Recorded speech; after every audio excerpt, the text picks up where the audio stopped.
ரீசெண்டாக அமெரிக்காவில் president election நடந்துச்சு. அந்த எலெக்ஷனில் ட்ரம்ப் தான் திரும்ப பிரசிடெண்ட் ஆனார். அதே மாதிரி இந்த பிரேவ் நியூ வேர்ல்டு படத்துலையும் ஸ்டார்டிங்லேயே ROSS அப்படிங்கிற ஒருத்தர் பிரசிடெண்ட்டாக செலக்ட் ஆகியிருக்காரு. அவரோட இன்னக்ரேஷன் செரிமனியை தான் ஸ்டார்டிங்கில் காட்டுறாங்க. அப்போ அந்த செரிமனியில் இருந்த இந்த பிரசிடெண்ட் வந்ததுக்கப்புறம் சூப்பர் ஹீரோவோட சப்போர்ட் எந்த அளவுக்கு மக்களுக்கு கிடைக்கும் அப்படின்னு ஒரு கேள்வி கேட்குறாங்க. ஏன்னா இந்த பிரசிடெண்ட்டு ஒரு முன்னாள் ஆர்மி ஆஃபீஸர். அவர் இந்த சூப்பர் ஹீரோ மேலே சரியான கோவத்தில் இருக்கார். அந்த கோவத்தினால இப்போ சூப்பர் ஹீரோவை நம்ப மாட்டாராங்கிறது அவங்களோட கேள்வி.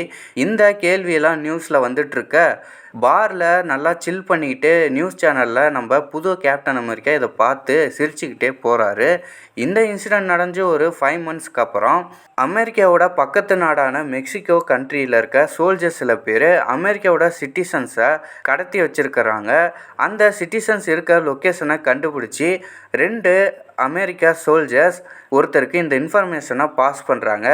அப்படியே யாருன்னு பார்த்தா நம்ம புது கேப்டன் அமெரிக்கா ஸ்கையில் அந்த ரெக்கையை யூஸ் பண்ணிகிட்டே பறந்து வராரு.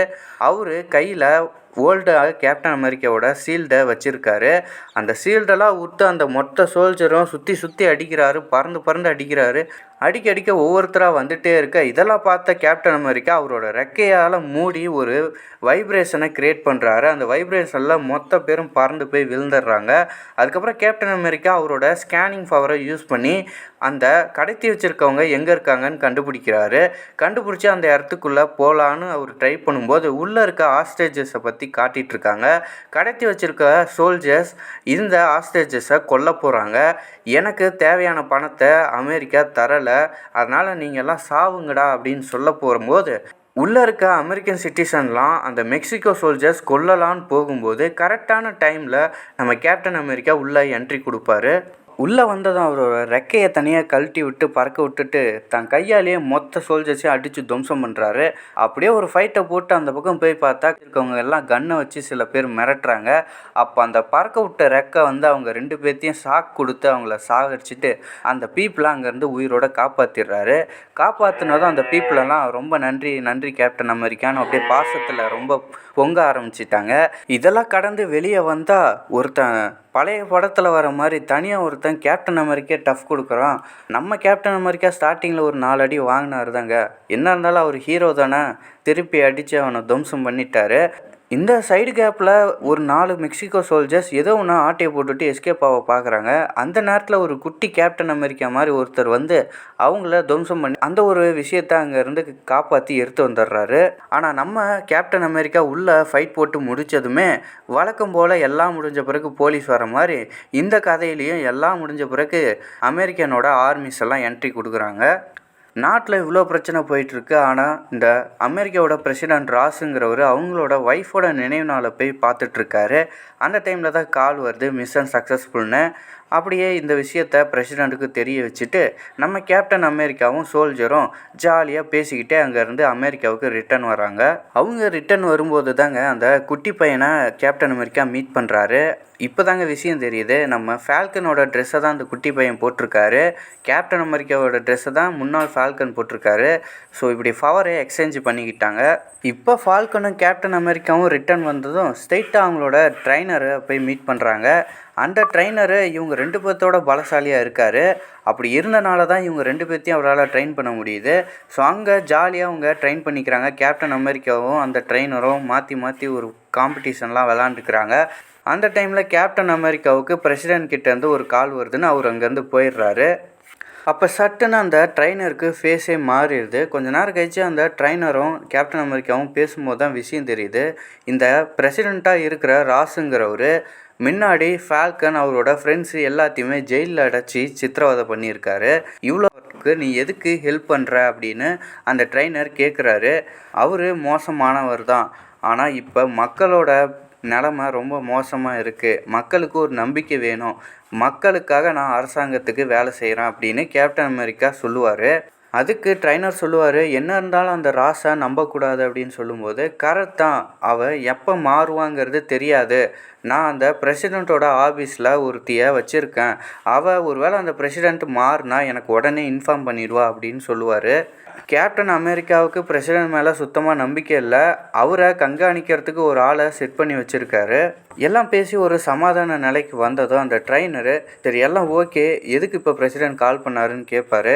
அப்போ கேப்டன் அமெரிக்கா ஒயிட் ஹவுஸ்க்கு அவர் என்னையும் ஃபால்கனையும் இன்வைட் பண்ணியிருக்காருன்னு சொல்லுவார். அதுக்கு நான் ஒரு கண்டிஷன் சொன்னேன், நீங்களும் வந்தால் தான் நான் வருவேன் அப்படின்னு சொல்லியிருக்கேன். ஸோ கண்டிப்பாக நீங்கள் வரணும்னு சொல்லி அந்த ட்ரைனரையும் கூப்பிட்டுக்கிட்டு 3 பேரும் ஒயிட் ஹவுஸ்க்கு கிளம்புறாங்க. ஒரே ஜாலியாக அந்த ஒயிட் ஹவுஸ்க்கு 3 பேர் வந்ததும் ஒரு செல்ஃபி எடுக்கிறாங்க. செல்ஃபி எடுத்துகிட்டு பேசிகிட்டு இருக்கும்போது அப்போ கேப்டன் அமெரிக்காவை பிரசிடெண்ட்டோட பிஏ வந்து கூப்பிடுறாங்க. அப்போ தாங்க ஒரு விஷயம் புரியுது, அந்த பிரசிடெண்ட்டோட பிஏ தான் கேப்டன் பண்ண ஆள். அவங்க கேப்டன் அமெரிக்கா கிட்ட நீ எதுக்கும் தயாராரு அப்படின்னு சொல்கிறாங்க. ஏதோ ஒரு விஷயம் இருக்குது. கேப்டன் அமெரிக்கா ஒரு பயத்திலே பிரசிடெண்ட்டோட ரூமுக்கு போகிறாரு. ஆனால் பிரசிடெண்ட் எந்த ஒரு பெரிய பிரச்சனையும் பண்ணலை. அவர் கூப்பிட்டு நடந்து முடிஞ்ச மெக்சிகோ மிஷனுக்காக கேப்டன் அமெரிக்கா நன்றி சொல்லிகிட்ருப்பார். அந்த டைமில் தான் கேப்டன் அமெரிக்கா கிட்ட அவெஞ்சர்ஸ் நமக்கு திரும்ப வேணும்னு சொல்கிறாரு. ஒரு காலத்தில் அவெஞ்சர்ஸ் அமெரிக்காவை பாதுகாத்துட்ருக்கும்போது இவர் மிலிட்ரி ஆஃபீஸராக இருக்கும்போது அவெஞ்சர்ஸை வேணான்னு சொல்லி அவங்களுக்கு எதிராக பேசிகிட்டு இருந்தார். இன்றைக்கி இவரே பிரசிடெண்ட்டாக மாறி அவெஞ்சர்ஸ் இல்லாமல் இருக்கும்போது திரும்ப அவெஞ்சர்ஸ் வேணும்னு சொல்கிறத கேப்டன் அமெரிக்கா ஒரு சந்தேகத்தோடு கேட்குறாரு. அதெல்லாம் நடந்து முடிஞ்சு போச்சு. ஆனால் இப்போ நாட்டுக்கு அவெஞ்சர்ஸோ தேவைப்படுறாங்க, நாட்டோட பாதுகாப்புக்கு தேவை அப்படின்னு சொல்கிறாரு. நல்லா யோசிச்சு பாருன்னு இந்த விஷயத்த கேப்டன் அமெரிக்காட்ட சொல்லிவிட்டு பிரசிடெண்ட் அங்கேருந்து போயிடுறாரு. கேப்டன் அமெரிக்கா திரும்ப அந்த ஃபால்கன் அந்த ட்ரைனரோட ஜாயின் ஆகி ஒயிட் ஹவுஸ் பார்ட்டியை என்ஜாய் பண்ணிகிட்ருக்காரு. அப்போ இந்த மாதிரி இந்த அவெஞ்சர்ஸ் விஷயத்த அவங்கக்கிட்டேயும் சொல்கிறாரு. அப்போது பார்ட்டியை ஸ்டாப் பண்ணிவிட்டு அமெரிக்காவோட பிரசிடெண்ட் ராஸ் எல்லாரையும் வர வச்சு ஒரு ப்ரெசன்டேஷன் பண்ணுறாரு. அந்த ப்ரெசன்டேஷனில் ஓசியனில் ஸ்பேஸ்லேருந்து ஒரு கல் விழுந்ததாக சொல்கிறாரு. அப்போ பிரசிடெண்ட் சொல்கிறாரு, இந்த ஒரு எரிக்கல்லை அடையிறதுக்காக நம்ம நிறையா கண்ட்ரிஸ் சண்டை போட்டுட்ருக்கோம். ஆனால் இப்படி சண்டை போடுறதுனால அந்த சக்தி யாருக்கும் கிடைக்க போகிறதில்ல. இதுக்கு ஒரு வழி இருக்குது அப்படின்னு சொல்லி அந்த ப்ரெசன்டேஷன் ஆரம்பிக்கிறாரு. அப்போ சொல்லும்போது தான் அந்த எரிக்கல்லேருந்து அடமாண்டியம் அப்படின்னு ஒரு பொருள் இருக்கிறதா சொல்கிறாரு. இந்த பொருளை ஜப்பானீஸில் இருக்க இந்த அடமாண்டியம் மட்டும் இருந்தால் ஒரு கண்ட்ரி பொருளாதாரமாகவும் ஹெல்த் ரிலேட்டடாகவும் டிஃபென்ஸ் ரிலேட்டடாகவும் டெக்னாலஜி ரிலேட்டடாகவும் வளர்ச்சி அடைஞ்சிரும் அப்படின்னு சொல்கிறாரு. ஸோ இந்த அடமாண்டியத்தை யூஸ் பண்ணி எல்லா கண்ட்ரீஸ்க்குமே நான் இதை சப்ளை பண்ணணுன்னு நினைக்கிறேன்னு அந்த பிரசிடெண்ட் சொல்லுவார். இந்த அடமாண்டியமை பாதுகாப்பாக வச்சுருக்கிறதுக்கு 2 பேர் தான் காரணம்னு சொல்லி கேப்டன் அமெரிக்கா குட்டி பையன் ஃபால்கனையும் அந்த ஒயிட் ஹவுஸ் ப்ரெசன்டேஷனில் பாராட்டுவார் பிரசிடெண்ட்டு. அந்த டைமில் திடீர்னு அந்த ட்ரைனருக்கு ஒரு கோபம் வந்துடும். ஏந்திரிச்சு வெளியே போக பார்ப்பார். அப்போ செக்யூரிட்டி அவரை தடுக்கும்போது செக்யூரிட்டியும் அடிப்பார். கேப்டன் அமெரிக்காவுக்கு இது ஏன் நடக்குதுங்கிறது புரியாது. தன்னோட ட்ரைனருக்கு ஏன் இப்படி பண்ணுறாருன்னு சொல்லி அவரை நிறுத்த பார்ப்பார். அப்போயுமே அந்த ட்ரைனரு கன் எடுத்து அங்கே இருக்கவங்க எல்லாத்தையும் சுட்டுட்ருப்பார். எதிர்பாராமல் நடந்த அந்த கலவரத்தில் பிரசிடெண்ட்டில் சுற்றி இருக்க போலீஸ் எல்லாருமே கூட சேர்ந்து அந்த ட்ரைனரை சுட பார்ப்பாங்க. அப்போ அந்த ட்ரைனர் அங்கேருந்து தப்பிச்சு வெளியே ஓடிடுவார். கேப்டன் அமெரிக்கா சுற்றி இருக்க ஒரு சில பேரையும் அடித்து போட்டு அவரை தேடி ஓடுவார். அப்போ போலீஸ் சுற்றி வளைச்சி அந்த ட்ரைனரை பிடிச்சிருவாங்க. என்ன நடந்துச்சுன்றதே தெரியாத மாதிரி அந்த ட்ரைனரு என்ன நடக்குது இங்கே அப்படின்னு கேட்பார். ஆனால் தெரியல, நீங்கள் ஓடக்கூடாது அப்படின்னு சொல்லுவார். நான் திரும்பலாம் ஜெயிலுக்கு போக முடியாது அப்படின்னு அழுவார். வேறு வழி இல்லை அப்படின்னு கேப்டன் அமெரிக்கா சொல்ல அப்போ போலீஸ் அந்த ட்ரைனரை பிடிச்சிட்டு போயிடுவாங்க. இந்த விஷயத்தை அவர் ஏன் பண்ணாருன்னு அவருக்கே தெரியல. அந்த ட்ரைனரை போலீஸ் பிடிச்சிட்டு போயிட்டாங்க. அவரை காப்பாற்றணுன்ற கோவத்தில் கேப்டன் அமெரிக்கா பிரசிடெண்ட்டோட ஒயிட் ஹவுஸ்க்கு அன்அத்தரைஸ்டாக என்ட்ரி கொடுக்குறாரு. சுற்றி இருக்கவங்கள தடுக்க அவர் எல்லாத்தையும் அடித்து போட்டு பிரசிடெண்ட்டோட ஹாலுக்கே போயிடுறாரு. அப்போ பிரசாந்ததும் அவரை விட்டுருங்க, நீங்கள் எல்லாம் வெளியே போங்கன்னு எல்லாரையும் அமுச்சிட்டு அவர்கிட்ட பேசுகிறாரு. அப்போ ஒரே ஒரு லேடி மட்டும் கதவை திறந்து உள்ளே வராங்க. அப்போ கேப்டன் அமெரிக்கா அவங்கள வெளியே போக சொல்லும்போது பிரசிடெண்ட் இல்லை, அவங்க தான் என்னோட பர்சனல் செக்யூரிட்டி, அவங்க இங்கே இருக்கணும்னு சொல்கிறாரு. இந்த டைமில் அவரோட ட்ரைனருக்காக அவர் பேசுகிறாரு. அவர் இதை பண்ணும்போது சுயநினைவில் இல்லை, அவர் இதை பண்ணியிருக்க சான்ஸே இல்லை, அவரோட முன்னாள் ஆர்மி ஆஃபீஸர், அவருக்கு நேசப்பற்று இருக்குது அப்படின்னு சொல்லும்போது அவர் இதை பண்ணுறதுக்கு நிறையா வாய்ப்பு இருக்குன்னு அந்த லேடி சொல்கிறாங்க. அவரோட ஃப்ரெண்டை ரெஸ்கியூ பண்ண போகும்போது ஆப்போசிட் கண்ட்ரி அவரை கடத்தி வச்சு அவரை வச்சு ரிசர்ச் பண்ணாங்க. 30 வருஷமாக அவர் பட்ட டார்ச்சரில் அவர் கண்டிப்பாக மாறி இருப்பார் அப்படின்னு அந்த லேடி பேசும்போது, சார் நீங்கள் என்கிட்ட ஒரு ஆஃபர் வாங்கலான்னு சொன்னீங்க, இப்போலேருந்தே ஆரம்பிக்கிறேன் அதை அப்படின்னு சொல்லும்போது, எப்போ உன்னோட ஃப்ரெண்டு என்னை கொல்ல முயற்சி பண்ணானோ அப்போவே அது முடிஞ்சு போச்சு அப்படின்னு சொல்கிறாரு. அப்போ இனிமேல் நான் உங்களுக்கு தேவையில்லையான்னு அமெரிக்கா கேட்குறாரு. கேப்டன் அமெரிக்கா இனிமேல் தேவையில்லைன்னு சொல்லிட்டு அந்த பிரசிடெண்ட் சொல்லிடுறாரு. அந்த கோவத்திலே அவர் வெளியே வந்துடுறாரு. வெளியே வரும்போது அந்த பிரசிடெண்ட்டோட personal security captain America set பண்ண ஆள் அவங்களோட சொல்கிறாரு, இந்த விஷயத்துக்காக நான் எந்த லெவலுக்கு வேணால் போவேன் அப்படின்னு சொல்கிறாரு. அந்த மாதிரி தப்பான விஷயத்தெலாம் பண்ணாதான்னு அவங்க சொல்ல, இல்லை நான் பண்ணுவேன்னு சொல்லிட்டு அவர் போகிறாரு. அடுத்த நாள் காலையில் நியூஸில் அவருக்கு தூக்கு தண்டனை விதிச்சிட்டாங்கன்னு சொல்கிறாங்க. ஸோ அடுத்த நாள் சீக்ரெட்டாக ட்ரைனர் இருக்க பிரிசனருக்கு அவருக்கு தெரிஞ்ச போலீஸ் மூலமாக அவரை மீட் பண்ண போகிறாரு நம்ம கேப்டன் அமெரிக்கா. அவரை மீட் பண்ணி பேசும்போது எப்படி இது நடந்துச்சு, என்ன காரணம்னு அவர்கிட்ட தெளிவாக கேட்குறாரு. எனக்கு ஞாபகம் இல்லைன்னு சொல்கிற அவர்கிட்ட இந்த பதில் சொல்லாதீங்க, உங்களுக்கு என்ன ஞாபகம் இருக்கோ அதை சொல்லுங்கன்னு சொல்லும்போது அவர் ஒயிட் ஹவுஸ்க்கு போய் ஃபோட்டோ எடுத்த வரையும் தான் அவருக்கு ஞாபகம் இருக்குது. அதுக்கப்புறம் பிரசிடெண்ட் பேசினார், அப்படியே பார்க்குறேன் நான் பார்க்கில் இருக்கேன், இருந்துச்சுன்னு எனக்கு தெரியல அப்படின்னு சொல்லி அழுகுறாரு. இந்த விஷயத்துக்கு நீங்கள் காரணம் இல்லை, யாரோ இருக்காங்க, நான் கண்டுபிடிக்க போகிறேன் அப்படின்னு சொல்லும்போது, நீயும் இந்த விஷயத்தில் இன்வால்வ் ஆகாத, என்னை விட்டுரு அப்படின்னு நான் தூக்கு தண்டனையை அக்செப்ட் பண்ணிக்கிறேன்னு சொல்லாமல் இன்டைரக்டாக அழுதுகிட்டே அவர் சொல்கிறாரு. இல்லை நான் உங்களை விடமாட்டேன், உங்களை காப்பாற்றுவேன்னு சொல்லும்போது அவர் மிரட்டுறாரு, நீ இங்கே வரக்கூடாது அப்படின்னு சொல்லிட்டு அவர் உள்ளே போயிடுறாரு. ஆனால் கேப்டன் அமெரிக்காவுக்கு ஹெல்ப் பண்ணார்ல ஒரு போலீஸு, அவருமே அந்த பிரசிடெண்ட்டோட செக்யூரிட்டி நடிக்க சொல்லி வர வச்ச ஆள் தான். ஸோ அவங்க 2 பேரும் பேசின விஷயத்த அந்த செக்யூரிட்டியும் ஒட்டு கேட்டிருந்தாங்க. அந்த இருந்து கேப்டன் அமெரிக்கா காரில் ரிட்டர்ன் வரும்போது ஃபால்கனுக்கு கால் பண்ணி அன்றைக்கி நடந்த விஷயத்தில் ஏதாச்சும் ப்ரூஃப் கிடைக்குதான்னு செக் பண்ண சொல்கிறாரு. அப்போ இந்த ட்ரைனரு அவர் ஃபோன் யூஸ் பண்ணும்போது அவரோட ஃபோனு அடிக்கடி ஃப்ளாஷ் ஆகிட்டே இருந்துச்சு. அதே மாதிரி அவர் கூட சேர்ந்து அன்றைக்கி ஷூட் பண்ண இன்னும் 2-3 பேர்த்தோட ஃபோனும் ஃப்ளாஷ் ஆகிருக்கு. இந்த சிசிடிவி ஃபுட்டேஜ் வச்சு அப்போ அந்த ஃபோன் ஃப்ளாஷ் ஆனதில் தான் ஏதோ ஒன்று நடந்திருக்கு அப்படின்னு கேப்டன் அமெரிக்காவும் கண்டுபிடிக்கிறாரு. இதே சிசிடிவி ஃபுட்டேஜை சைமல்டேனியஸாக அந்த பிரசிடெண்ட்டோட செக்யூரிட்டியும் பார்க்குறாரு. இருந்தாலும் நம்ம கேப்டன் அமெரிக்காவுக்கு அந்த செக்யூரிட்டி மேலே ஒரு கண் இருந்துட்டு தாங்க இருக்குது. அவரு மேலே ஏதோ ஒரு தப்பு இருக்குதுன்னு சொல்லிட்டு ஃபால்கன்கிட்ட சொல்கிறாரு. காரில் வந்துட்டு இருக்கும்போதே இந்த மெக்சிகோவில் நடந்த கலவரத்தில் ஒருத்தர் இருந்தார்ல, அவர் நடு ரோட்லேயே நின்று அமெரிக்காவை கன்னை வச்சு ஷூட் பண்ணுறாரு. உடனே ஒரு கிரெனட் எடுத்து அந்த காரில் போட்டு வெடிக்க வச்சிடுறாரு. கேப்டன் அமெரிக்கா எங்கே போனாருன்னு தெரில, ஒரே சஸ்பென்ஸாக இருக்குது. அப்படியே திரும்பி பார்த்தா போலீஸ் வந்துட்டாங்க. போலீஸை ஒரு கன்னை வச்சு சுட்டுட்ருக்கும்போது நம்ம கேப்டன் அமெரிக்கா திடீர்னு என்ட்ரி கொடுத்து அவரை அடிக்கிறாரு. அடித்து அவரை கீழே வீழ்த்திடுறாரு.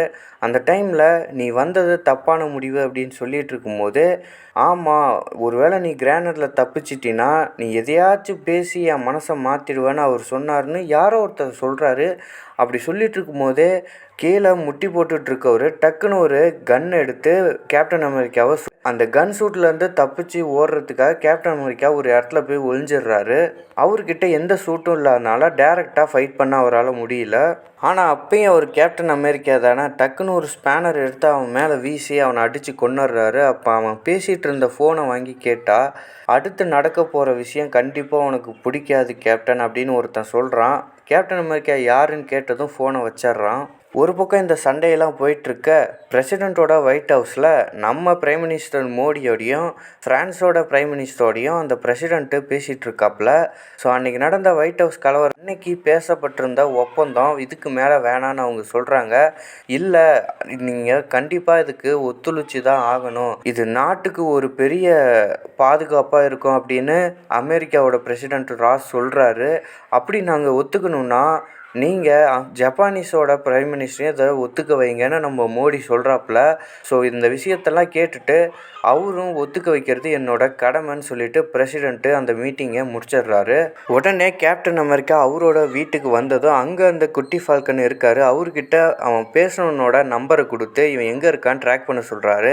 அவரும் ட்ராக் பண்ணுறாரு. இது எந்த ஒரு இன்ஃப்ராஸ்ட்ரக்சரும் இல்லாத ஒரு இடத்துல இருக்குது. இந்த இடத்துக்கு போனால் நம்ம திரும்பி வர்றது கஷ்டம்னு சொல்கிறாரு. பரவாயில்ல, நமக்கு என்ன ரிஸ்க்கு புதுசான்னு சொல்லிட்டு கேப்டன் அமெரிக்காவும் ஃபால்கனும் அந்த இடத்துக்கு கிளம்பி போகிறாங்க. அது யாருன்னு பார்க்க போகிறாங்க. ஸோ அவங்க 2 பேரும் அவங்களோட ஷூட்டை மாட்டிக்கிட்டு தான் போகிறாங்க. இதுக்கு நடுவில் அந்த ட்ரைனர் இருக்க ப்ரிசனில் ஒரு போலீஸு திடீர்னு அவன் மாட்டு கன் எடுத்து 2 ஜெயில் கைதியை சுட்டுட்டு அவனையும் சுட்டுட்டு செத்துடுறான். அந்த பிரசிடெண்ட்டோட செக்யூரிட்டி, பர்சனல் செக்யூரிட்டி இதை பார்த்துட்டு ஷாக் ஆகிட்டாங்க. இன்னொரு பக்கம் அமெரிக்காவோட பிரசிடெண்ட் அவரோட சொந்த ஏரோப்ளேனை எடுத்துக்கிட்டு ஜப்பானுக்கு போகிறாரு. அந்த ஜப்பானோட பிரைம் மினிஸ்டரை இந்த ஒப்பந்தத்துக்கு சம்மதிக்க வைக்கணுங்கிறதுக்காக போகிறாரு. அந்த ஃப்ளைட்டில் போகும்போது அவர் சைக்கிளிங் பண்ணுறாரு. சைக்கிளிங் அவரால் ஃபுல்லாக பண்ண முடியல. ஸோ பர்சனல் அசிஸ்டன்ஸ் வரும்போது அந்த டாக்டர் கேட்டார்னா நான் ஃபுல்லாக பண்ணிட்டேன்னு போய் சொல்கிறாரு. ஸோ அமெரிக்காவோட பிரசிடெண்ட்டுக்குமே எக்ஸசைஸ்லேருந்து எஸ்கேப் ஆகிற ஹேபிட் இருக்குங்க. சரி, அவரும் மனுஷன் தானே, வெயிட் பண்ணி பார்ப்போங்க. அவர் போய் ஜப்பான் பிரைம் மினிஸ்டரை மீட் பண்ணி இந்த ஒப்பந்தலை சம்மதிக்க வச்சாரா இல்லையான்னு. கேப்டன் அமெரிக்காவும் ஃபால்கனும் காரில் அந்த இடத்த நோக்கி போயிட்டுருக்காங்க. அப்போ ப்ரிசனில் நடந்த ஷூட்டை பற்றி அவருக்கு வருது. இது கண்டிப்பாக அவங்களோட வேலை தான், நம்மளை டிஸ்ட்ராக்ட் பண்ணுறதுக்காக இதெல்லாம் பண்ணிகிட்ருக்காங்க, நம்ம கண்டிப்பாக அங்கே போய் தான் ஆகணும், திரும்ப போக வேணான்னு சொல்லுவார். இப்போ ஃப்ளைட்டில் போயிட்டுருக்க பிரசிடெண்ட்டுக்கும் ஒரு கால் வருது. அந்த காலில் முன்னாடி கேப்டன் அமெரிக்கிட்ட பேசினா அதே ஒருத்தன் தான் பேசிகிட்டு இருக்கான். அவன் இப்போ அந்த லொக்கேஷனில் இல்லை, கேப்டன் அமெரிக்கா தப்பான லொக்கேஷனுக்கு போயிட்டுருக்காங்க. அவன் இப்போ ப்ரிசனில் இருந்து அந்த ப்ரிசனில் இருக்க பெரிய பெரிய அதிகாரியெல்லாம் கொன்னுட்டு பிரசிடெண்ட்டுக்கு கால் பண்ணி பேசுகிறான். அப்போ சொல்லும்போது 30 வருஷமாக என்னை நீங்கள் ஜெயிலில் வச்சு சித்திரவதை பண்ணீங்கல்ல, அதை நான் என்றைக்கும் மறக்க மாட்டேன், அதுக்காக கண்டிப்பாக பழி வாங்கியே தீருவேன்னு பிரசிடெண்ட் ராஸுக்கிட்ட ஃபோனில் மிரட்டிட்டு ஃபோனை வச்சிட்றான். இந்த விஷயத்தை பார்த்த அமெரிக்கா பிரசிடெண்ட்டோட பர்சனல் செக்யூரிட்டி உடனே அந்த ட்ரைனருக்கு பாதுகாப்பு கொடுக்கணுன்னு அவரை தனியாக கூப்பிட்டுட்டு போய் ஒரு ரூமில் வச்சிடுறாங்க. அப்போ பிரசிடெண்ட் கால் பண்ணி நீ எந்த வேலையாக இருந்தாலும் அதை அப்படியே விட்டுட்டு உடனே கேபினுக்கு போய் பாரு அப்படின்னு கால் பண்ணி இவங்ககிட்ட சொல்கிறாரு. இப்போ நைட் ஆயிடுச்சு. கேப்டன் அமெரிக்காவும் ஃபால்கனும் அந்த லொக்கேஷனுக்கு ஒரு வழியாக வந்துட்டாங்க. வந்து கேமரா மூலமாக பார்த்தா அங்கே சில கார்ட்ஸ் இருக்காங்க, சுற்றிலும் கேமரா இருக்குது. அவரோட டெக்னாலஜிலாம் யூஸ் பண்ணி அந்த கேமராவெல்லாம் ஹைட் பண்ணிவிட்டு அந்த ஷீல்டை அந்த ஃபால்கன் அவரோட டெக்னாலஜி பிரெயினை யூஸ் பண்ணி ஓப்பன் பண்ணி 2 பேரும் உள்ளே போயிடுறாங்க.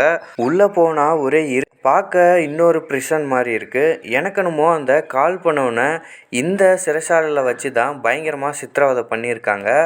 அவங்க 2 பேரும் இன்னும் உள்ளே போய் பார்க்குறாங்க. அந்த சிறைச்சாலையில் எக்ஸ்ட்ரா ஒரு லேப் இருக்குது. எந்த ப்ரிசன்லுமே லேப் இருக்காது, ஆனால் இதில் இருக்குது. அந்த லேபில் உள்ளே போய் பார்த்தா ஒரு 32 சோல்ஜரோட ஃபோட்டோ இருக்குது. ஸோ அப்போ ஸ்டார்டிங்கில் அவங்கெல்லாம் அஃபெக்ட் ஆனாங்கன்னு சொன்ன அந்த 32 சோல்ஜர் இவங்க தான். அதில் தான் அந்த ட்ரைனரோட ஃபோட்டோவும் இருக்குது. அதை பார்த்து ஷாக் ஆகிட்டு கேப்டன் அமெரிக்கா அங்கே இருக்க ஃபைல்ஸ் எல்லாம் செக் பண்ணி பார்க்குறாரு. அப்போ கேப்டன் அமெரிக்கா பிரசிடெண்ட் ராஸோட ஒரு ஃபைலை பார்க்குறாரு. அதில் அவருக்கு ஏதோ ஒரு ப்ராப்ளம் இருக்குங்கிறத அவன் பார்த்துருக்கான். அந்த ஃபைல் பக்கத்துலேயே 2 டேப்லெட் இருக்குது. டேப்லெட்டை ஏற்கனவே பிரசிடெண்ட் சாப்பிட்ருக்காரு. ஸோ பிரசிடெண்ட்டுக்கு ஏதோ ஒரு ப்ராப்ளம் இருக்குங்கிறது கேப்டன் அமெரிக்காவுக்கு தெரிஞ்சிருச்சு. ஆனால் பிரசிடெண்ட்டு ஃப்ளைட்லேயே ஜப்பானுக்கு வந்து இந்த ஒப்புதலை பற்றி ஜப்பானோட பிரைம் மினிஸ்டர்கிட்ட பேசிகிட்டு இருக்காரு. அப்போ அந்த ஜப்பான் பிரசிடெண்ட்டோட ஜப்பான் பிரைம் மினிஸ்டரோட பேசும்போது இந்த அடாமான்டியமே எங்ககிட்ட இருந்து நீங்கள் ஆட்டையை போட்டு வச்சுட்டு தான் இன்றைக்கி நீங்கள் வாஷிங்டனில் இதை ஒப்படைக்கிறதா ஒரு விளையாடுறீங்க. இதுக்கான ப்ரூஃப் எல்லாமே எங்கள் இன்டெலிஜென்ஸ் டீம் கண்டுபிடிச்சிருக்காங்க. உங்களோட இந்த ஒரு தப்பான ஆக்டிவிட்டீஸ்க்கு அப்புறம் உங்களோட ஒப்பந்தம் வச்சுக்கிறதுக்கு நாங்கள் ரெடியாக இல்லை அப்படின்னு அவங்க பண்ணது தப்புன்னு தெரிஞ்சும் ஒதுங்கி போயிடுறாங்க ஜப்பான் கண்ட்ரியோட பிரைம் மினிஸ்டர். இங்கே கேப்டன் அமெரிக்காவும் ஃபால்கனும் அதை பற்றி தேடிட்டு இருக்கும்போது திடீர்னு ஒரு வாய்ஸ் கேட்குது. அவன் வந்து எல்லாமே கண்டுபிடிச்சிட்டிங்களா அப்படின்ற மாதிரி பேசிகிட்டு இருக்காங்க. அப்புறம் அவனோட உருவத்தை பார்க்கும்போது ரொம்ப கொடூரமாக இருக்குது. இந்த விஷயத்தெல்லாம் ஏன் பண்ணிகிட்ருக்கேன்னு கேட்டால் நான் பிரசிடெண்ட்டுக்கு இவ்வளவோ நல்லது பண்ணியிருக்கேன். என்னோட திறமைய தெரிஞ்சும் அவன் எனக்கு இப்படி ஒரு தண்டனை குடுத்து இந்த ஜெயில்ல என்ன அடைச்சி வச்சிருந்தான். நான் சொன்ன ஐடியாவால தான் இன்னைக்கு அவன் அமெரிக்காவோட பிரசிடெண்ட்டாவே மாறியிருக்கான். இருந்தும் எனக்கு இப்படி ஒரு நிலைமைய அவன் குடுத்துருக்கான் அப்படின்னு சொல்லி, அவன் பக்கம் இருக்க ஸ்டோரி எல்லாம் அவன் சொல்லுறான். ஒவ்வொரு வில்லனுக்கும் ஒரு ஸ்டோரி இருக்கும். அந்த மாரி இவன் அவனோட ஸ்டோரிய சொல்லிட்டுருக்கான். இருந்தாலும் அவன் பழி வாங்குற எண்ணத்துல தான் இருக்கான். இது கேப்டன் அமெரிக்கா, நீ இத பண்ணக்கூடாது. எனக்கு வேண்டப்பட்டவரு இதில பாதிக்கப்பட்டுட்ருக்காரு. இத நீ நிறுத்தியே ஆகணும்னு அவரோட பாயிண்ட்ட சொல்றாரு. எவ்வளோ சொல்லியும் அவன் ஒத்துக்காதனால கேப்டன் அமெரிக்கா ஃபைட் பண்ண போறாரு. திடீர்னு ஒரு வேவ் மாரி கேப்டன் அமெரிக்கா மேல இறக்கி, அங்க அவன் மாஸ் பண்ணிட்டான். அப்ப சுத்தி ஒரு 4 சோல்ஜர்ஸ் வந்து நிக்கிறாங்க. ஸோ அவங்க எல்லாருமே கேப்டன் அமெரிக்காவோட சண்டை போட விட்டுட்டு, அவன் அங்கேருந்து தப்பிச்சு போயிட்டான். கேப்டன் அமெரிக்காவும் ஃபால்கனும் அந்த சோல்ஜரோட சண்டை போட்டுட்ருக்காங்க. சண்டை கொஞ்சம் மொக்கையாக தான் இருந்துச்சு. அவங்கள அடிச்சுட்டு வெளியே வந்தால் இன்னும் தொடர்ச்சியாக அந்த சோல்ஜர்ஸ்லாம் வந்துகிட்டே இருக்காங்க. அந்த நேரத்தில் தான் கடையில் ஒரு ட்விஸ்ட்டுங்க. நம்ம பிரசிடெண்ட்டோட பர்சனல் செக்யூரிட்டி கேப்டன் அமெரிக்காவுக்கு ஹெல்ப் பண்ண வந்திருக்காங்க. வந்து அந்த சோல்ஜர்ஸை அவங்க அடிக்கிறாங்க. கேப்டன் அமெரிக்காவும் ஃபால்கனும் நின்று வேடிக்கை பார்க்குறாங்க. சண்டைலாம் முடிஞ்சு 2 பேர் இங்கே என்ன பண்ணுறீங்கன்னு அவங்க கேட்குறாங்க. அதுக்கு கேப்டன் அமெரிக்கா அது நான் தான் கேட்கணும்னு சொல்லிட்டு 2 பேருமே ஒருத்தர் தான் தேடி வந்திருக்காங்க. அந்த லேடி செக்யூரிட்டி கார்டுமே அந்த ஒருத்தனை தான் தேடி வந்திருக்காங்க. 3 பேரும் சேர்ந்து இப்போ அவனை தேடி போயிட்டுருக்காங்க. வெளியே வந்ததுமே அமெரிக்காவோட போலீஸை சுற்றி வளைச்சிட்டு கேப்டன் அமெரிக்காவை அரெஸ்ட் பண்ணி இது பிரசிடெண்ட்டோட உத்தரவுன்னு டேரெக்டாக சொல்லி பிரசிடெண்ட்டை அரெஸ்ட் பண்ணுறாங்க. நான் பிரசிடெண்ட்டை பேசி பார்க்குறேன்னு அவங்க பேச போகும்போது இந்த 7ஆம் அறிவு படத்தில் வரும் மாதிரி அவனுங்க எல்லாரும் திடீர்னு மாறினவனுவ கன் எடுத்து அவங்க 3 பேர்த்தையுமே சுட பார்க்குறாங்க. அவங்ககிட்ட இருந்து தப்பிச்சு எப்படியோ எஸ்கேப் ஆயிடுறாங்க. இங்கே பிரசிடெண்ட்டு ஒரு பயங்கரமான டென்ஷனில் இருக்கார். ஜப்பான் அந்த அடமான்டியத்தை கைப்பற்றுறதுக்கு ரெடியாக இருக்காங்க. இன்னொரு பக்கம் இந்தியாவும் ஃப்ரான்ஸும் தனியாக ரெடி ஆகிட்டுருக்காங்கன்னு இந்த நியூஸ் கேள்விப்பட்டதுமே பிரசிடெண்ட்டு ஒரு விஷயத்தில் ஸ்ட்ராங் ஆகிட்டார். ஒருவேளை அடாமன்டியத்தை ஒரே ஒரு கண்ட்ரி தான் வச்சுருக்கோன்னா அது நம்ம அமெரிக்கா மட்டும்தான் அப்படின்னு சொல்லிட்டு அவங்கெல்லாம் கைப்பற்றுறதுக்கு முன்னாடி நாம் அதை கைப்பற்றுன்னு சொல்லிட்டு அவரோட ஃபோர்ஸை ரெடி பண்ண சொல்லிடுறாரு. இங்கே கேப்டன் அமெரிக்காவும் ஃபால்கனும் அந்த ஒரு லேடியும் கேப்டன் அமெரிக்கா தெரிஞ்ச ஒரு ஆர்மியை பார்த்து பேசுகிறாங்க. அப்படியே அவங்க பேசிகிட்டு இருக்கும்போது கேப்டன் அமெரிக்கா கையில் வச்சுருக்க ஒரு மாத்திரையை இது என்னான்னு கண்டுபிடின்னு சொல்லி அந்த ஆர்மி ஆஃபீஸர்கிட்ட கொடுத்துருக்காரு. அப்போ கேப்டன் அமெரிக்கா உடனே அவனை அட்டாக் பண்ண வந்தவனோட போய் பேசுகிறான். அப்போ உனக்கு தெரிஞ்ச விஷயத்தெல்லாம் சொல்லுங்கும்போது தான் ஸ்டெம்முங்கிறது தான் அந்த ஒரு மாதிரி கொடூரமான லுக் இருக்கவன். அவனோட அந்த ஸ்டெம்முங்கிறவனுக்கு ஏதோ ஒரு டோஸை கொடுத்து அவனோட வேகமாக வேலை செய்ய வச்சுட்டாங்க. இதனால் யூஎஸ் கவர்மெண்ட்டுக்கு நிறையா வெஃபன்ஸும் ஏர்க்ராஃப்ட்டும் பண்ணி யூஎஸ் கவர்மெண்ட்டை இம்ப்ரூவ் பண்ணுறதுக்கு இந்த ஸ்டெம்மு ஒரு பெரிய பங்கே பண்ணியிருக்கான். இந்த ஸ்டெம்மோட பேச்சை கேட்டு தான் அந்த ராஸு நிறையா விஷயத்த பண்ணியிருக்கான். நான் பிரசிடெண்ட்டாக ஆனதும் நான் ஃபேமஸ் பண்ணுவேன் அப்படின்னு சொல்லிட்டு இன்றைக்கி பிரசிடெண்ட் ஆகிட்டு அந்த ஸ்டெம்மை கை விட்டுட்டான் ராஸு. அந்த ஸ்டெம்முங்கிற ஒருத்தன் தான் ராஸை பழி வாங்கணுங்கிறதுக்காக ஒரு ஃபேக்கான ஒரு விஷயத்தை உருவாக்கி ஜப்பானோட பிரைம் மினிஸ்டர் சிஐஏவுக்கு அனுப்பி இப்போ ஒரு பெரிய கலவரத்தை உருவாக்கியிருக்காங்க. இந்த ஒரு போரை தொடங்கிறதுக்கு காரணமே ஸ்டெம்மு தான். இந்த ராஸால் இதை கண்ட்ரோல் பண்ண முடியாது. எப்படி இது போரில் போய் முடியும்னு அவனுக்கு தெரிஞ்சிருக்கு. அதை நினச்சி தான் இந்த விஷயத்தை அவன் பண்ணியிருக்கான். இந்த விஷயம் எல்லாமே இப்போ கேப்டன் அமெரிக்காவுக்கு அவனை அட்டாக் பண்ண வந்தவன் மூலமாக தெரிஞ்சிருச்சு. உடனே கேப்டன் அமெரிக்கா ரிட்டன் வந்ததும் அந்த ஆர்டர் மூலமாக தெரியுது பிரசிடெண்ட்டும் அந்த அடமான்டியம் எடுக்க தான் போயிருக்காரு. அங்கே ஜப்பானோட வார்ஷிப்பும் வந்துட்டுருக்குங்கிறது தெரிஞ்சு கேப்டன் அமெரிக்கா இங்கே உடனே கிளம்பி போகிறாரு அந்த இடத்துக்கு. அந்த எரிக்கல் செலஸ்டியல் ஐலாண்ட் அப்படின்ற ஒரு இடத்துல தான் விழுந்திருக்கு. அது பார்க்க இந்த எட்டர்னல்ஸில் வந்த ஒரு காட் மாதிரியே இருந்துச்சு. அந்த இடத்துக்கு போனதும் அவங்க 2 பேரும் அதை பார்த்து ஷாக் ஆகிட்டாங்க. இப்போ உடனே கேப்டன் அமெரிக்கா அந்த பிரசிடெண்ட்டை மீட் பண்ணி இது எல்லாத்தையும் பண்ணிட்டு இருக்கிறதுக்கு பின்னாடி ஸ்டெம்முங்கிற ஒருத்தன் தான் இருக்கான் அப்படின்னு சொல்கிறாரு. அப்போ தான் ஒரு விஷயம் தெரியுது, பிரசிடெண்ட்டில் ஒரு ப்ராப்ளம் இருக்குது. அதுக்கு தான் அவருக்கு அந்த மாத்திரை தேவைப்பட்டிருக்கு. இந்த மாத்திரையை கண்டுபிடிச்சது ஸ்டெம்மு தான். இந்த ஒரு விஷயத்துக்காக தான் ஸ்டெம்முக்கு எல்லா விஷயத்தையும் அவன் பண்ணிகிட்டு இருந்திருக்கான். ஆனால் நடந்த ஒரு கலவரத்தில் இந்த விஷயத்தை யாரோ ஒரு தலையில் கட்டணும். ஹல்க்குக்கு அந்த பிரச்சனை வரும்போது இந்த பிரச்சனையை யார் தலையிலையோ கட்டிடணும் அப்படிங்கிறதுக்காக நான் ஸ்டெம்மை யூஸ் பண்ணிட்டேன். அதனால தான் இப்படி ஒரு பிரச்சனையில் இன்றைக்கி மாட்டிகிட்ருக்கேன் அப்படின்னு அந்த பிரசிடெண்ட் சொல்கிறாரு. இவங்க 2 பேரும் பேசிகிட்டு இருக்கும்போது வெளியே ஜப்பானுக்கும் அமெரிக்காவுக்கும் பெரிய சண்டையே போயிட்டுருக்கு. அந்த ஒரு கேலஸ்டியல் ஐலாண்டில் இது நடந்துகிட்ருக்கு. அப்போ பிரசிடெண்ட்டாக இருக்கிற நம்ம ராஸு ஜப்பானோட பிரைம் மினிஸ்டர் கால் பண்ணி பேசும்போது அந்த ஜப்பான் பிரைம் மினிஸ்டரை அந்த ஸ்டெம்முன்றவன் பிரெயினை வச்சு கண்ட்ரோல் பண்ணிகிட்ருக்கான். அவன் தான் வேணுனே இந்த கலவரக்கிட்டு இருக்கான். இது பிரசிடெண்ட்டுக்கு தெரிஞ்சு அவரால் மென்னவும் முடியாமல் முழுங்கவும் முடியாமல் இந்த பிரச்சனைக்கு சொல்யூஷனும் சொல்ல முடியாமல் சுற்றி இருக்கவங்கள்ட்ட இந்த விஷயத்த சொல்லவும் முடியாமல் மாட்டிக்கிட்டு முழிக்கிறாரு. வெளியே கேப்டன் அமெரிக்கா இந்த ஒரு வாரை தடுக்கிறதுக்கு நிறையா போராடிட்டுருக்காரு. வெளியே கேப்டன் அமெரிக்கா எவ்வளவோ கஷ்டப்பட்டு அந்த வாரை ஸ்டாப் பண்ண ட்ரை பண்ணிகிட்டு இருக்கும்போது அந்த ஸ்டெம்மு பிரசிடெண்ட்டுக்கிட்ட காலில் உனக்குள்ளே இருக்க அந்த மாஸ்டரை வெளியே கொண்டு வான்னு பேசி பேசி டார்ச்சர் பண்ணுறான். பிரசிடெண்ட்டும் அவருக்குள்ளே ஏதோ ஒரு மாற்றத்தை பார்க்க முடியுது. அவர் கீழே விழுந்து நடக்க முடியாமல் அவருக்குள்ளே இருந்து ஏதோ ஒன்று வெளியே வர பார்க்குது. நடந்த இடத்துல நம்ம குட்டி ஃபால்கனுக்கு பெரிய ஆக்சிடெண்ட் ஆகிடுச்சு. அவர் உடனே ஹாஸ்பிட்டலில் சேர்த்துட்டார் கேப்டன் அமெரிக்கா. அந்த டைமில் பழைய கேப்டன் அமெரிக்காவோட ஃப்ரெண்டு இப்போ இருக்க கேப்டன் அமெரிக்காவை மீட் பண்ணி பேசுகிறாரு. அப்போ அவர் எவ்வளோ ஸ்ட்ராங்காக இருந்தாரோ அந்த விஷயத்தெல்லாம் இப்போ இவர்கிட்ட சொல்கிறாரு. எல்லாருக்கும் தெரியும் கேப்டன் அமெரிக்கா ஒரு சீரமை எடுத்துட்டு தான் அவ்வளோ ஸ்ட்ராங்காக மாறினார். எனக்கும் அந்த ஸ்டீரம் வேணும்னு நினைக்கிறேன். அப்போ தான் நானும் ஒரு நல்ல கேப்டன் அமெரிக்காவை மாற முடியும்னு அவர் சொல்கிறாரு. இல்லை, அவர் உனக்கு இந்த ஷீல்டை கொடுத்ததுக்கு காரணம் நீயா இருக்கிறதுக்காக தான். கேப்டன் அமெரிக்கா எல்லாருக்கும் நம்பிக்கையை கொடுத்தாரு. நீ சாதிக்க முடியுங்கிற உணர்வை கொடுக்குறேன்னு ஒரு மோட்டிவேஷனாக பேசிவிட்டு அவர் அந்த மொமெண்ட்டில் அங்கேருந்து போயிட்டார்.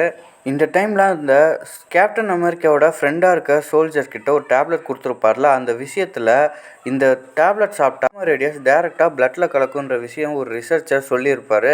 அதை உடனே கேப்டன் அமெரிக்காவுக்கு சொல்ல கால் பண்ணும்போது அந்த ஸ்டெம்முன்றவன் ஒரு ஃப்ரீக்வன்சி ரேடியேஷனை வச்சு அவனை அந்த இடத்துல கொன்று போடுவான். அமெரிக்கா பிரசிடெண்ட் ராஸ் எந்த விஷயமே நடக்காத மாதிரி ரொம்ப நார்மலாக இருக்கார். அவரோட ப்ரெஸ் மீட்டிங்கை அரேஞ்ச் பண்ணியிருக்காரு. அந்த ப்ரெஸ் மீட்டிங்க்காக 3 லேயர் செக்யூரிட்டியை செட் பண்ணியிருக்கோன்னு அவரோட பர்சனல் அசிஸ்டன்ட் பிஏ சொல்லிட்டு போவாங்க. அந்த கான்ஃபரன்ஸில் வேர்ல்டோட அமைதிக்காக போராடுவேன்னு சொல்லிட்டு இருக்கும்போது தான் இந்த ஸ்டெம்முங்கிறவன் வாலண்டியராக கேப்டன் அமெரிக்கா கிட்ட சரண்டர் ஆகிடுவான். போலீஸாக அவனை அரெஸ்ட் பண்ணிடுவாங்க. அரெஸ்ட் பண்ணிகிட்டு இருக்கும்போது அந்த கான்ஃபரன்ஸ் பேசிகிட்டு இருக்கும்போது அவன் ஒரு வாய்ஸ் மெசேஜை அங்கே சொல்லிகிட்டு இருப்பான். அந்த வாய்ஸ் மெசேஜை கேட்டதுமே பிரசிடெண்ட்டுக்கு திரும்ப அவருக்குள்ளேருந்து ஏதோ ஒரு உருவம் வர ஆரம்பிக்கும். அப்போ பர்சனல் அசிஸ்டன்ஸாக இருக்க எல்லாருமே பிரசிடெண்ட்டை கூப்பிட்டு போக பார்ப்பாங்க. அப்போ அவர் ரொம்ப வயலண்ட்டாக நடந்துக்குவார். அப்போ பிரசிடெண்ட்டாக இருந்தவர் ரெட் ஹல்காக மாறிடுவார். இந்த இடத்துல தாங்க படம் சூப்பராக இருக்கும். இப்போ உடனே கேப்டன் அமெரிக்காவும் ரெட் ஹல்க்கும் மாற்றி மாற்றி சண்டை போடுவாங்க. இந்த ஒரு ஃபைட்டு ரொம்ப எடுத்திருப்பாங்க. ஒரு வழியாக அந்த ஃபைட்லாம் முடிஞ்சு கேப்டன் அமெரிக்காவோட ரெக்கெல்லாம் 2 பறந்து பிச்சு போயிடுச்சு. அப்புறம் அவர் சமாதானமாக பேசி ரெட் ஹல்காக இருந்த பிரசிடெண்ட்டை திரும்ப நார்மலாக கொண்டு வந்து அவரை ஹாஸ்பிட்டலுக்கு அனுப்பிச்சிடுவாங்க. அதுக்கப்புறம் பிரிசனில் இருந்த அந்த ட்ரைனரையும் ரிலீஸ் பண்ணிவிடுவாங்க. அப்புறம் எல்லாமே நார்மல் ஆயிடுச்சுங்க. அந்த அடமாண்டியம் மெட்டலுக்கு இன்னும் எல்லா கண்ட்ரியும் போட்டி போட்டுட்டு தான் இருக்காங்க. இவ்வளோ தப்பு பண்ண அந்த பிரசிடெண்ட்டை ஜெயிலில் போட்டுட்டாங்க. அதுக்கப்புறம் அந்த ஹாஸ்பிட்டலில் இருந்த அந்த ஃபால்கனுக்கும் உடம்பு சரியாயிடுச்சுங்க. இதோட படத்தை முடிச்சுட்டாங்க.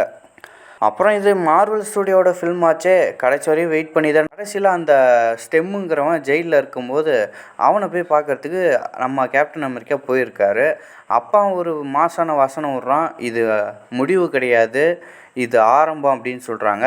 உடனே கேப்டன் அமெரிக்கா வில் ரிட்டர்ன் சொல்லிட்டு அந்த படத்தை அப்படியே முடிச்சிட்டாங்கங்க.